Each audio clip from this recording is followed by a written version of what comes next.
G'day guys, welcome back to If Not Now, and in this video we are fully embracing the wonders of technology and more specifically AI and Chat GPT. You've probably heard a lot about it recently, and we're seeing if it can effectively take over the whole trip planning part of what we do, as well as how to film, what to film, where to drive, where to hike, where to camp, everything that goes into the back research before we do a video. Full caveats to using these programs. I have been refining it for a while. You can just plug in, I want to go from here to there, and it will spit you out something that you probably could use if you're not doing it for a video like us. We're going to try and follow this to the letter, so we wanted to get a really refined response from it. So I've finally got one that I feel is actually achievable. First glances are that it's giving us a very optimistic view of what we can get done in a day, especially when we're filming. But let's see if we can do a whole week's travel entirely planned out for us, even shot by AI. So I've said, as a travel videographer, write me an activity and shot list for a video leaving from Mount Gambier, South Australia, and finishing in Bowral, New South Wales. We don't need activities in either Mount Gambier or Bowral, our finishing location. The trip should take no more than 4 days, and we don't want to go to Canberra because it kept trying to get us to go to Canberra. And we would like to spend at least a day in each location seeing the sights, because it was really trying to smash us through everything on like a whistle stops tour. Yeah, okay. We have a low budget and we like hiking, getting good drone shots, camping with a caravan in nature, provide an itinerary, activities and content ideas. So please provide campsite options. Please avoid activities in cities and keep driving routes as direct as possible. So it also tried to get us to go into a distillery in Melbourne. I was like, I don't want to take the caravan into Melbourne. So you can see how, like, over time with its responses, I've added layers of don't do this, don't do this, don't do this. Yeah. Please define which hikes and trails I should do, as well as which mountains and natural features I should capture. Please include how long each drive is and how long the hikes are meant to take, and provide any relevant information. Come up with an idea of how to show the momentum and movement between locations in a cinematic and dynamic way. Also, please provide unique video shot ideas to make our videos stand out. We'll see if this one's better than the rest. So yeah, well, I'm going to see if this gives us anything that we wouldn't usually do, don't usually think of, or how close it is to how we actually film anyway. Because if it gets what we already do, A, it's validating for us that we're kind of doing stuff right, and B, it's quite interesting that if it does what we already do, it kind of knows how to film a travel vlog. Yeah. Its response. Great. I can definitely help you plan a travel video. Anyway, I'll try and do this seriously. Great, I can definitely help you plan your travel videography trip from Mount Gambier to Bowral. Here's an activity and shot list that I'll put together for you.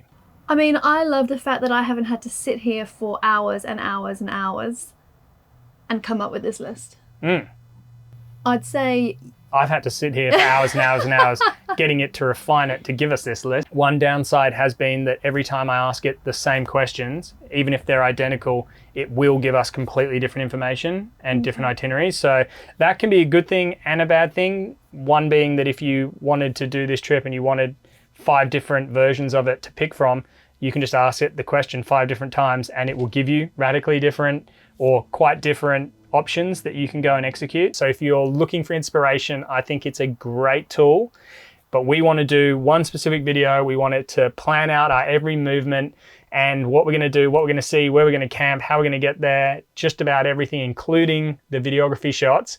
So let's see just how cool this trip is, completely planned by AI and filmed by us. Let's go.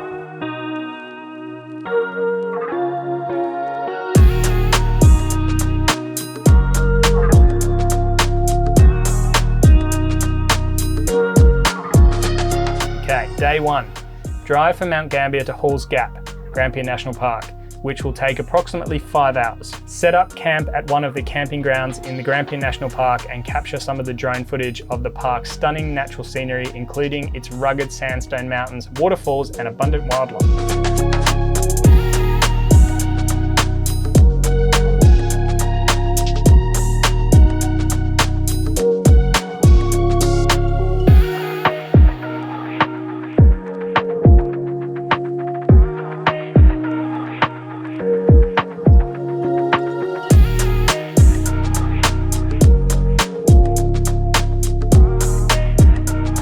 So far, the AI has been average, I would say. The trip, it said it was gonna be a 5-hour drive. It's actually in 2.5 hours, which is a pretty good mistake because it's gonna take us less time, which I'm not that bothered about.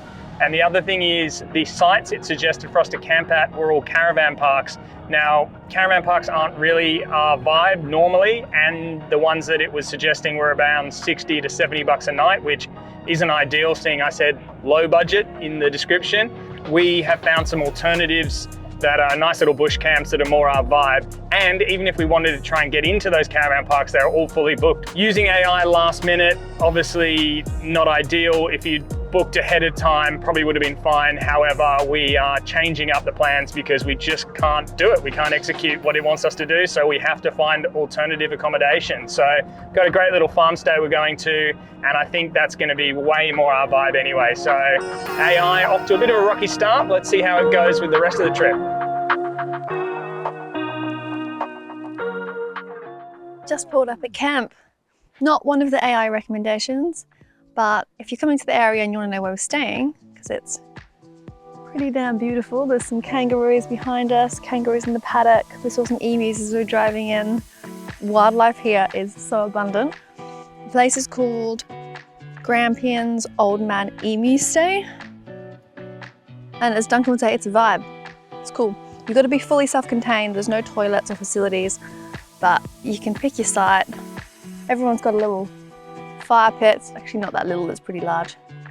And yeah, so far, so good. Quick coffee break before we get into a hike. Yep, we've done the drive. We've set up camp and we've got to unhitch the car. That's one thing we need to do. And then we're going to go and do the AI recommended hike, which is the Pinnacles track. Hike to the Pinnacle Lookout, a 9-kilometer round trip hike that should take around 3 to 4 hours. If we're filming, it'll take longer. And it's a bluebird day, so hopefully by the time we get up to the top, we're kind of getting towards golden hour and we get some sick shots from the top. But we've been trying to follow everything the AI's put forward. So we've gotten time lapses of the drive, we've gotten drone shots of the mountains as we're going through. We just need to get some of the wildlife. Close-up footage of wildlife such as kangaroos, echidnas and wallabies. Wow, if we see all three. But I think staying here is probably our best shot because there's kangaroos around there, there's emus on the way in, I haven't seen any echidnas though. That's one the AI wants us to get, which I think is a tall order to capture. Like echidnas are notoriously hard to spot. But if we get all those things, the AI was like a fortune teller and knew exactly what we're gonna see. So we'll see.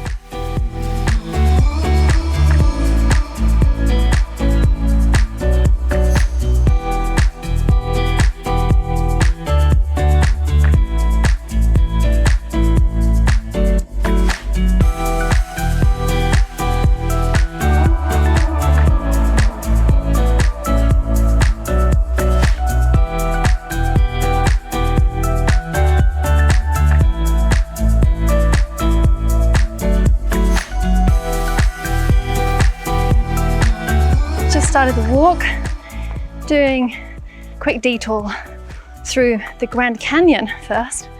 Obviously not the one in America. Apparently this one's just as spectacular, but not to the same scale.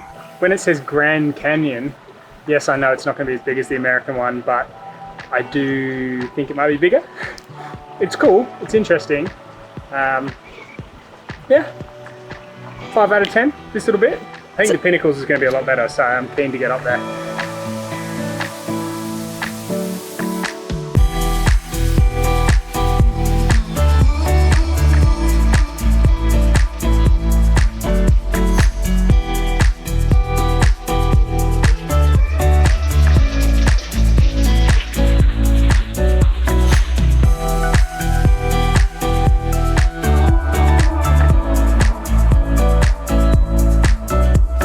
Actually reminds me more of the Bungle Bungles in WA with the sort of dome-shaped rock formations than it does the Grand Canyon.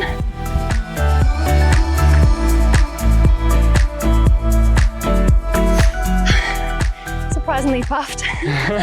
It's not a long hike, but maybe it's the heat. I think it's just us being out of practice, to be honest with you. Good thing is that people that we're meeting coming down, they were all talking about the view and how good it is, so. Expecting big things. Yeah. Grand things. Grander than the canyon.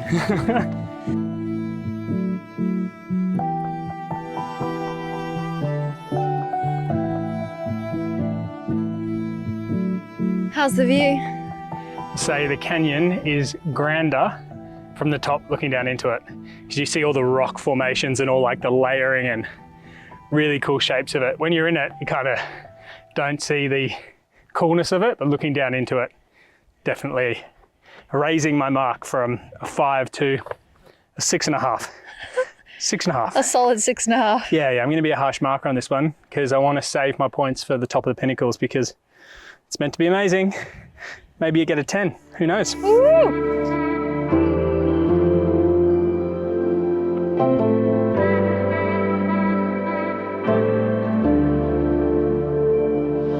Going off piste.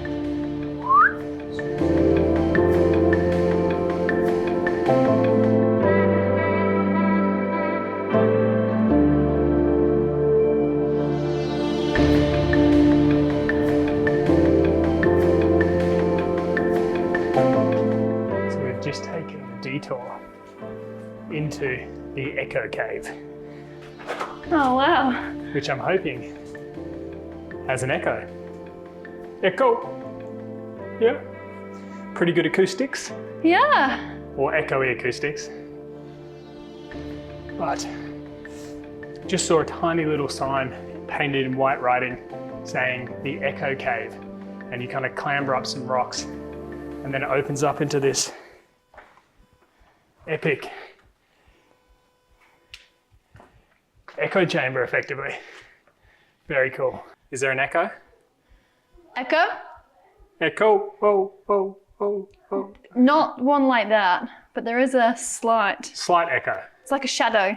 Yeah. It's like a shadow on my words. It amplifies your voice. Doesn't it? Yeah. That's what I'll say. Yeah, it's cool. Bit sketchy being underneath all the huge heavy rocks that look like they're just bounced on top. Yeah, especially behind you. When I came through that, that's just like perched there. But with another one on top of that. It's cool. I wasn't expecting to see this and we only saw a tiny little sign, so I'm glad we came around.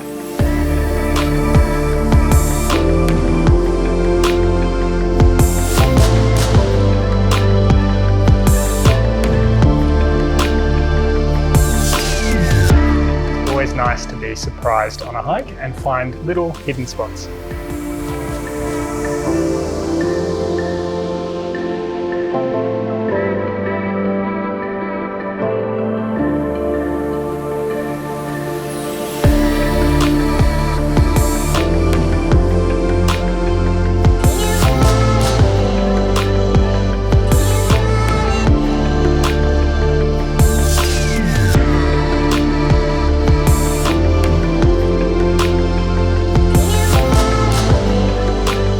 How's the pregnancy hike?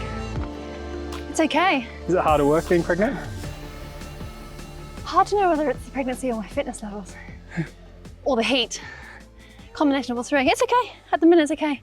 But they're not too big and heavy yet, so see how we go in a few months' time. What's the sign say? So there's Pinnacle 0.7k and then Pinnacle 2.2k if we go up that way.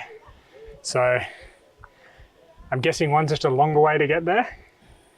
Should we consult the AI? Which way should we go at this sign? See what it says. Yeah. Should we go the longer one? 2.2k? I think so. Righto. The longer one we go.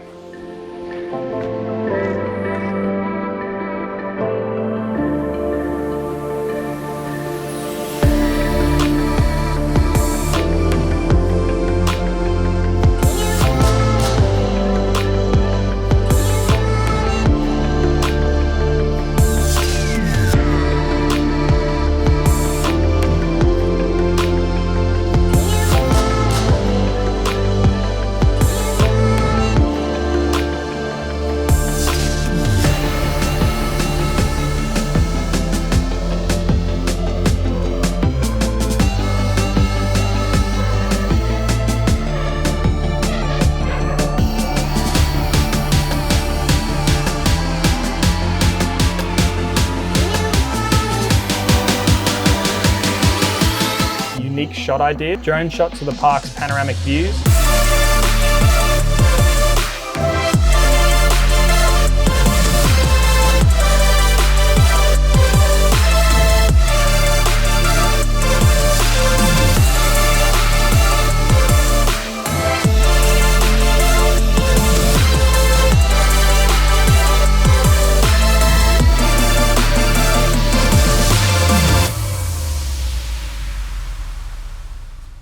You made it to the top. We did. Well, this is technically not the highest point. It's just over there. We just did that. Now we're at another part of the top that has some really cool steep cliff drop-offs where we're getting some shots. We're not getting too close to the edge. No, well, the edge is just there and you like to get close to the edge, but not with baby on board. I won't allow it. Safety first. Yeah, I'm very protective now. You are. All in all, very good hike. Well done, AI. Yeah. We've enjoyed it. Great recommendation. Tick. However, what I'm starting to realize is that their recommendations are usually the most popular. So this has been quite a busy hike for what we're used to. We're kind of a little bit used to having the place all to ourselves, especially being on a Monday. But it is public holidays or school holidays. So that's probably a reason why there are more people about than normal. Yeah, and this hike you can do, there's different options, a short, medium and a longer one. So kids can do the short one as well. So Yeah, it's more accessible We've for seen some everyone. elderly people. We've seen lots of kids, lots and lots of kids. That'll be school holidays. It's getting me excited for when we have a baby in our carrier. Yeah, I was thinking that you can hold their little hand. I saw a dad holding his daughter's hand up the hill and I was like, oh, that'll be us. Yeah. Cute. Anyway, ranking, because I said I would, out of 10, solid 8.5 to 9. The views have been stunning. I'd agree. It's beautiful, look. 180 degrees pretty much all the way around. That's 360 by the way. 180 is turning around on yourself. It's been a long time since I did A-level math. Baby brain. Baby brain.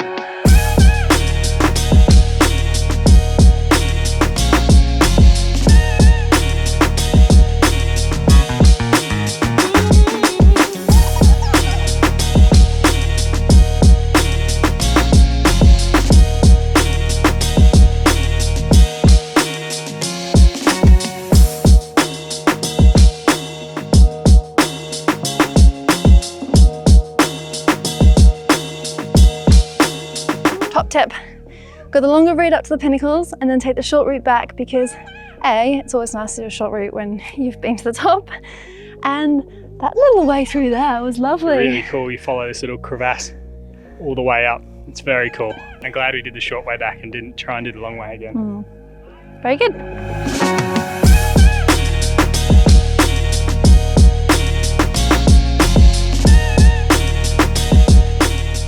Okay, so in the spirit of following what the AI tells us to do, we want to find a good place for sunset.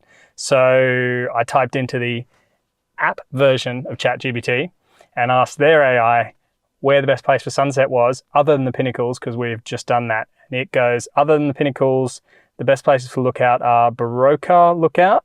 From here, you can enjoy breathtaking panoramic views of the surrounding mountains and valleys. Another great spot is Reed's Lookout, or Reed Lookout, which provides stunning views of Victoria Valley and the Sarah Range.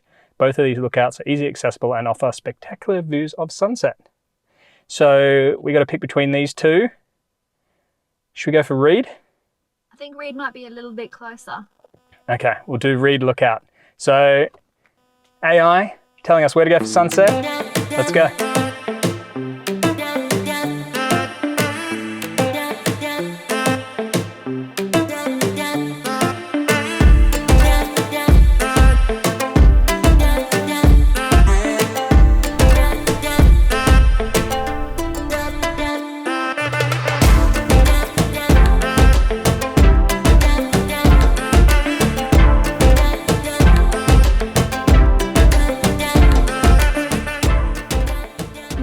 To Reed Lookout.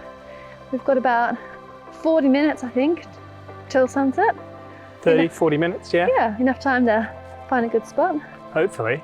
We're just wandering up this track hoping that this is where we're meant to be heading because we're following other people like typical tourists.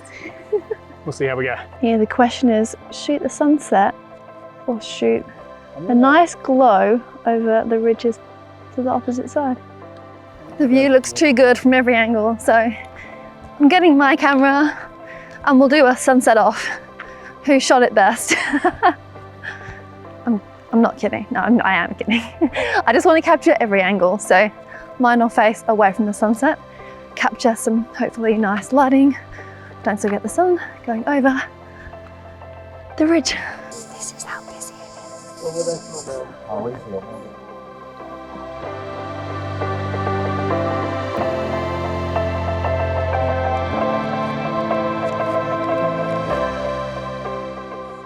At least the sunset looks good. It looks beautiful.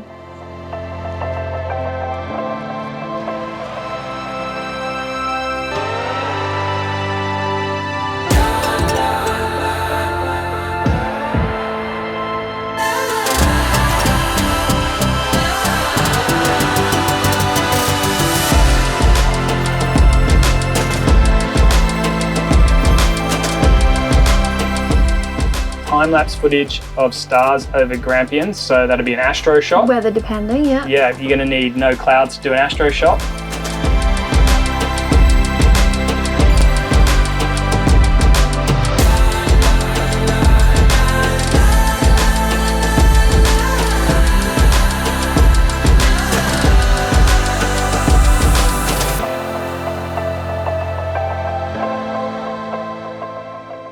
So on day 2, we drive from Halls Gap to Jindabyne, Kosciuszko National Park, which will take approximately 6.5 hours. My red flag already with day 2 is it's a lot happening in one day. We've got a 6.5 hour drive, let's call it at least 7 with a caravan. Then we've got a hike for 5 hours, so that's 12 hours. And the sunset's at 5:30 in the evening, so we'll see. So that's one of the things I'm starting to get with this. It's very optimistic on what you can get done in a day.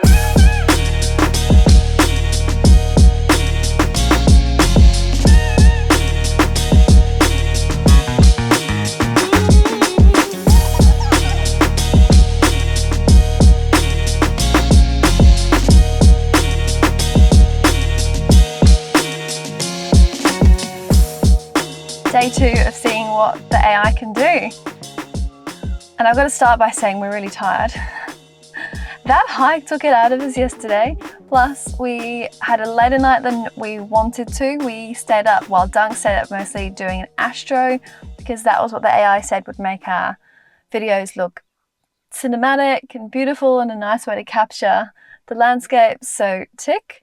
I just spotted some emus, so Dunk's run across the road with the long lens. That's also on the AI list, is to capture wildlife, and obviously you can't just go and capture wildlife, they've got to be around. Today we're driving from Grampians to Jindabyne. It's a long drive. AI thought it was going to take us 6.5 hours. We'd do it in the morning and then we'd hike the tallest mountain in Australia in the afternoon.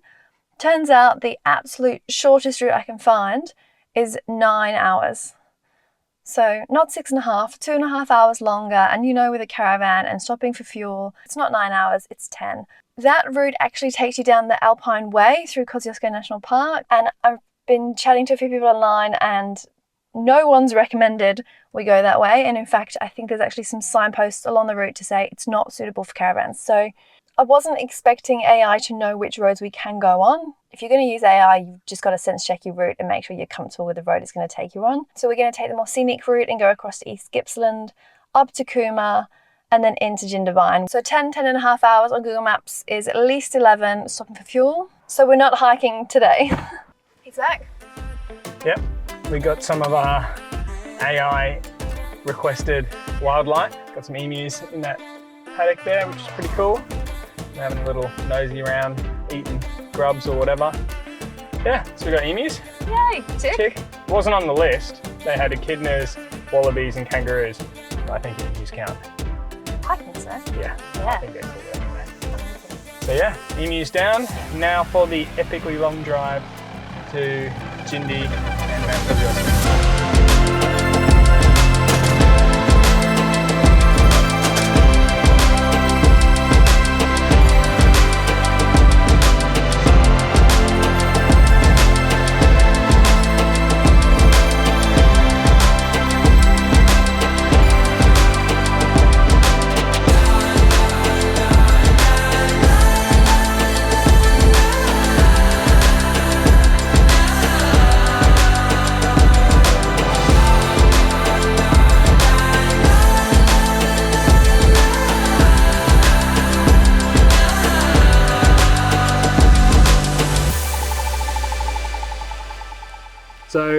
in camp in the van. It's been dark for a while. It's actually 10 o'clock at night. That drive took close to 12 hours. Yeah, 12 hours.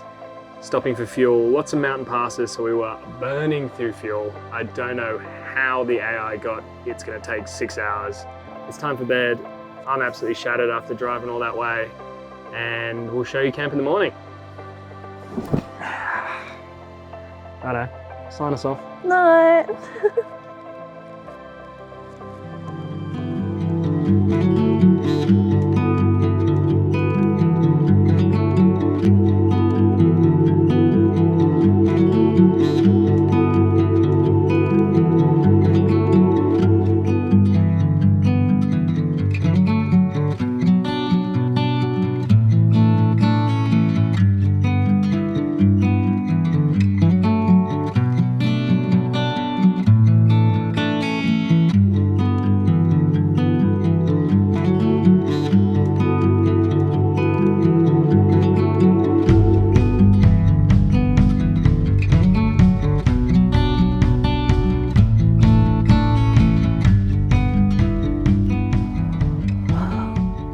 Day 3, we are officially in the mountains. It is freezing. Dunk's on his second coffee, just trying to keep warm. Yes, I've been out, got some deer running through the frost, lots of duckies around camp. It's insane how many animals we've seen. Even coming through at night, we saw like 5 wombats on the road, a couple of kangaroos, a couple of deer. Wildlife everywhere. This place is already shaping up to be a really cool spot. Minus the cold though, just because we do have winter kit, we just don't have it with us. Like with all our ski gear and stuff, it's just packed away because we have been perpetually following the sun for the last couple of years. So this is our first time to get some jumpers out, but I have no idea what I'm going to wear on my legs because I do not have any of my hiking gear with me. It's totally unprepared for this, but I'm very excited. It's a bluebird day. I'm going to climb up a mountain, highest peak in Australia. Just need to warm up because my hands... Warm the hands, because it's having the camera out when it's freezing. Yeah. It's so hard to press the button. That's the one thing, like holding, because I usually just walk with my camera in this hand, and these fingers, even from walking around there for about 15 minutes, are absolutely frozen. So totally unprepared. Don't do what we've done. Make sure you bring the right kit, but we'll struggle through, and it's going to be an epic day.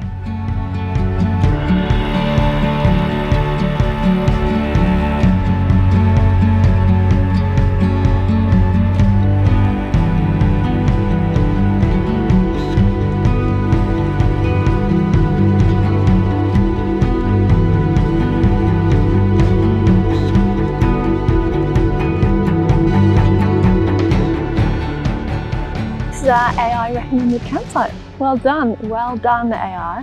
This is 100% our vibe. So surrounded by all the gum trees, next to a river, toilets, fire pits, which is pretty cool. Pretty easy to get into. It is a steep descent down, so a bit sketchy coming in at night time, but it was fine.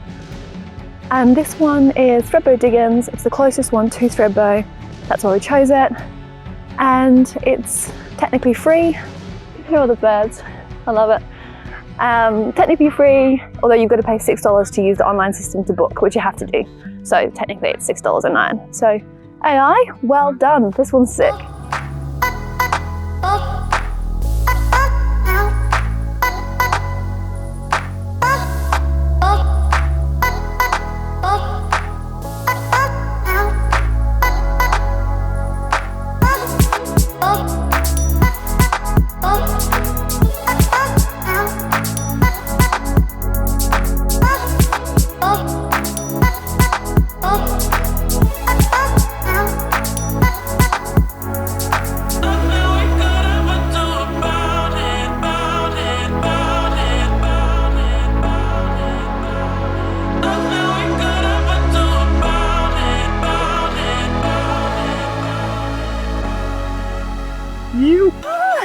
How crazy is this? So weird to be here without snow. I've never been here in summer. No. And it's usually like moguls and all this like white all the way under the chairlift. So very cool to see this place in summer. I am pumped. It's still got that kind of like I don't know, that vibe you get when you come skiing, where there's like music down there, the chairlift. Cinnamon donuts on the slopes. You've got to get cinnamon donuts when you're at the snow. We're going up the Kosciuszko Express chairlift right now. We are. 15 minutes to the top. And then how long's the hike from there? Between 4 and 6 hours is what it recommends, but people say you can do it in less. Yeah. So if we're filming, probably longer, probably at least 4 hours, but we walk pretty fast, so who knows? 14 kilometers, all the way to the top of the highest peak in Australia. Woo!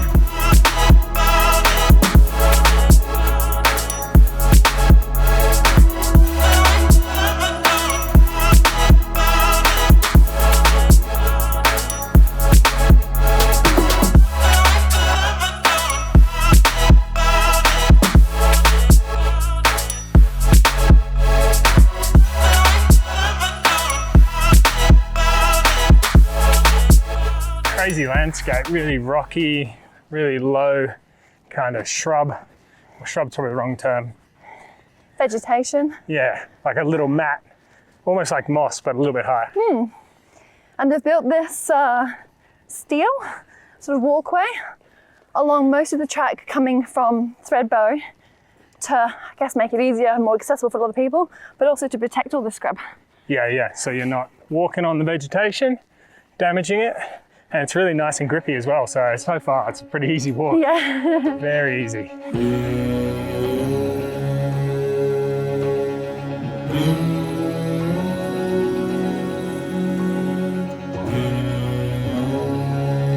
It's getting steeper. Now I'm getting more puffed.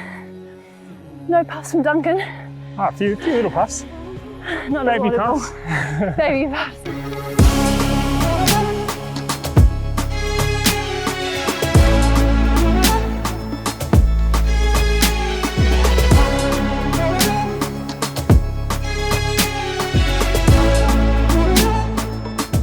Look at that view out there across the mountains. And behind me, we have Australia's highest toilet. Don't say we never show you anything nice, okay? Obviously not going to show you just using it, but that's Australia's highest toilet. Pretty cool. Pretty epic mountain view behind.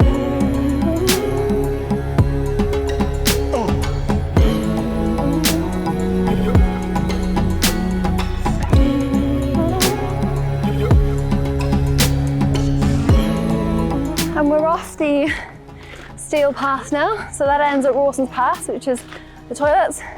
And we're now on The gravel. gravel. Crunchy, noisy gravel.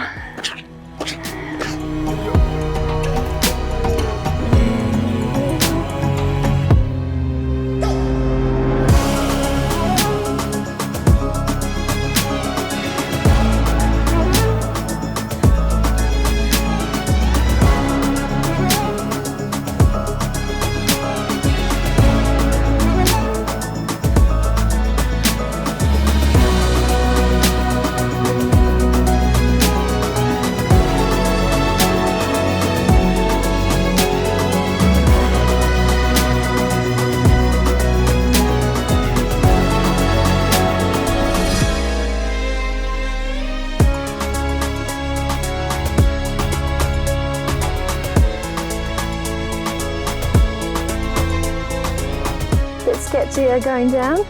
Yeah, I've never ridden one of these back down the mountain. It's usually skiing down the mountain, but it definitely feels like the drops, because you're looking down it, feels like the drops are a lot bigger than on the way up. Yeah, definitely a little bit more sketchy. So second activity, Chat GPT, AI. Yeah, AI recommended activity number 2. What do you think? Yeah, great hike to do. Wasn't Definitely still one of the more popular hikes. So AI is always recommending the top things and most popular things, but really good, really good idea.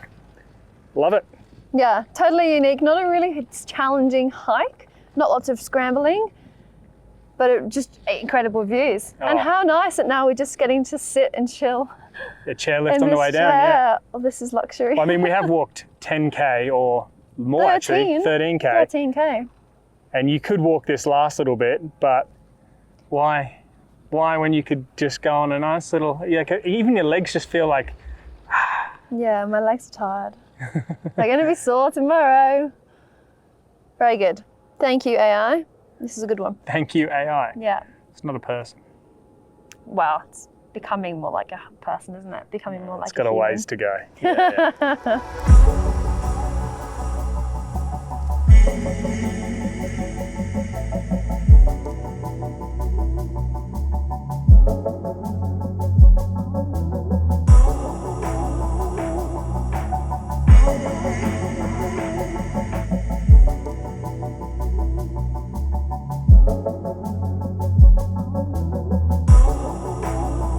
So on day 3, we drive from Jindabyne to Narooma, and more specifically Nangudigal Lake, which will take approximately 2.5 hours.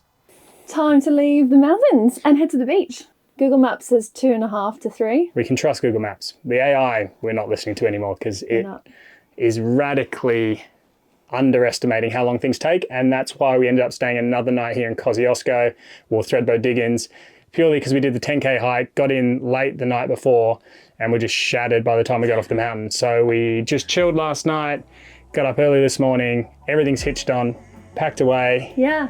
Time to head to Narooma. Let's get into the drive.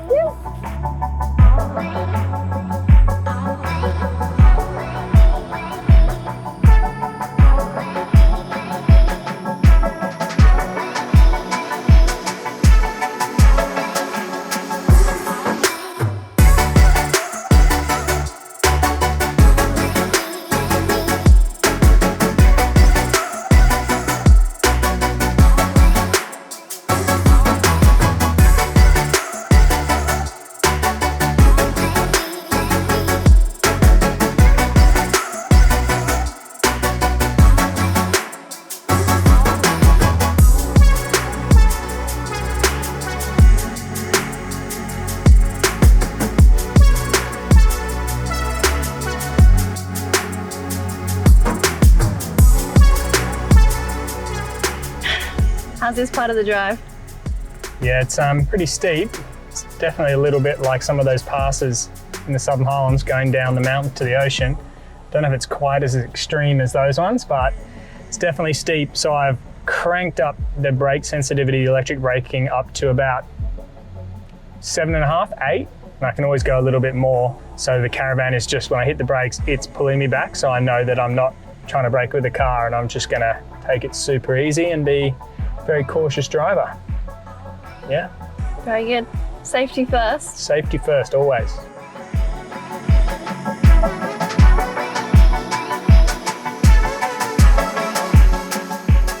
Made it to camp safely down those steep roads, and off the AI list we chose Mystery Bay Campground just south of Narooma. It's a bush camp, $12 per person per night. Ticks all our boxes. It's even got toilets, which is a win, and it's right near the ocean. It's lovely. The downsides, however, are there's a lot of trees. So A, see up there? Not good for your solar. B, not good for Starlink if you wanted to use it, which we're not going to because we're only here for one night. 3, pain because I think they're gum trees. Either way, they've got a hell of a lot of dead branches up top. So it took us quite a few goes choosing different campgrounds or different campsites to see which one has the least amount of risk attached with any falling branches, and then the sites aren't 100% even either. That's something to consider if you're coming, is there are loads of sites, but they're not all flat, and some of them do have big trees over the top.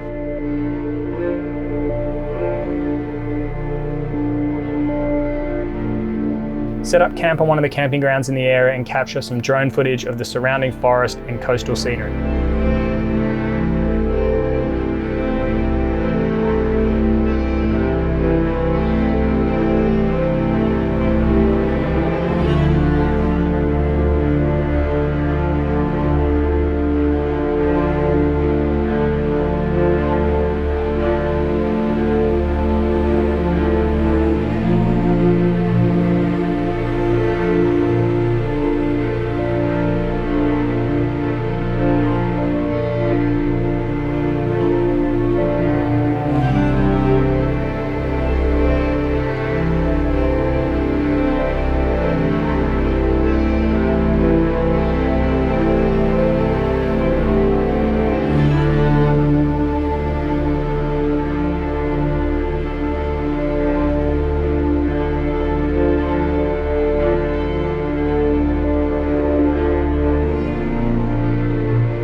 hike around the lake and capture some stunning footage of its clear blue waters and abundant bird life. What's the lake called again? Nanguja. So we made it to the lake. As you can see, maybe here, it is windy and it's getting cold, but the AI wants drone shots of the lake, maybe even a time lapse. So that is what we're doing, fulfilling the brief. Dunk's not feeling particularly stoked about flying the drone in close to 30 knot winds. Yeah, it's not the best conditions, I'm not going to lie. It's going to whinge at me the entire time saying high wind warning, high wind warning. But what the AI wants, the AI gets. So it is safe to fly it. Let me first point that out. There's no risk or anything like that. It's a big high-powered drone. The Mavic 3 is one of the bigger ones, so it can handle this wind. It's just not great from a visual perspective, from a stability perspective, from having to sit out here in the cold and get blasted by the wind perspective after a long day driving. Anyway, up she goes.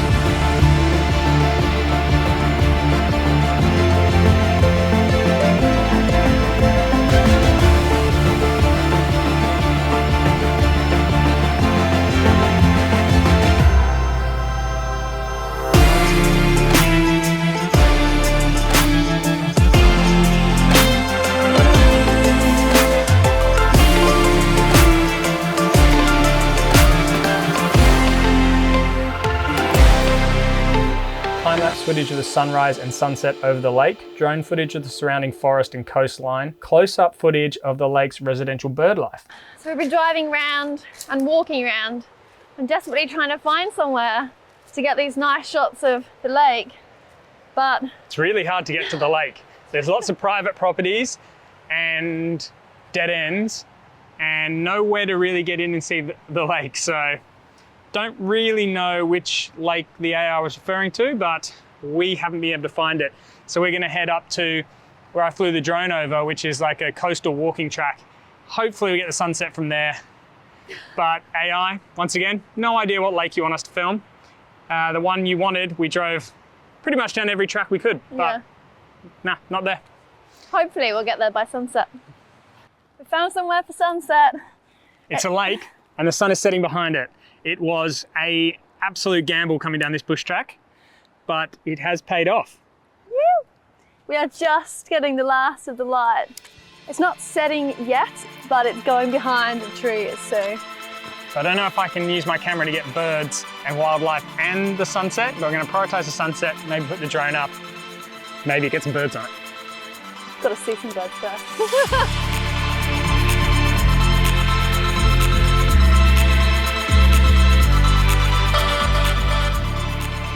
Thanks on the drone. I've got the long lens out. Now we just need some birds. Or wildlife or fish.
So, Yeah.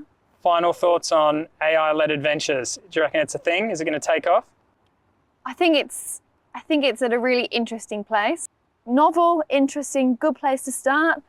Can't be relied upon particularly for its itinerary and route options and how long You've got to drives. sanity check it. Yeah, You've got to sanity check it. Yeah, if you're totally flexible and you really don't mind and you're super chilled about it and you don't mind getting to a camp and then it be fully booked, then sure. Tired, very tired.